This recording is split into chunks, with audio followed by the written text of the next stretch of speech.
Bonjour et bienvenue au Café du matin avec John Plassard. Aujourd'hui, je me focalise sur la Corée du Sud qui est un véritable indicateur avancé pour la technologie et surtout le hardware. Pour mémoire, l'économie sud-coréenne est la 12e plus grande économie du monde et la 14e si on tient compte de la parité du pouvoir d'achat.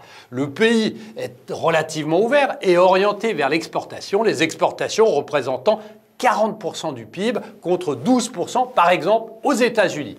Malgré la chute des exportations sud-coréennes en avril de moins 24% à cause évidemment de la crise du coronavirus, les produits technologiques du pays ont été très demandés. Selon le ministère du Commerce, de l'Industrie et de l'Énergie, les exportations d'ordinateurs ont doublé en avril en glissement annuel, tandis que la valeur des exportations de stockage SSD a augmenté de plus de 250%.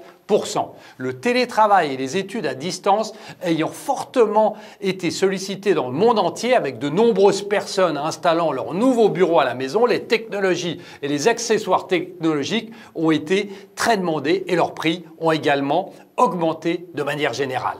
Pourtant, la demande de produits technologiques n'a pas suffi à soutenir les exportations sud-coréennes qui étaient déjà mal en point avant la crise du coronavirus. Le pays a connu un effondrement prolongé tout au long de l'année 2019, les statistiques des exportations étant pires que celles de 2018. En février 2020, les exportations en glissement annuel ont finalement augmenté à niveau pour stagner en mars et être frappées de plein fouet par le coronavirus en avril, prolongeant vers de nouveaux creux qui n'avaient pas été connus par le passé.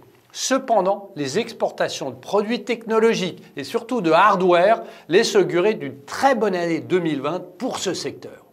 Merci beaucoup, passez une très bonne journée et surtout n'hésitez pas à lire mon morning.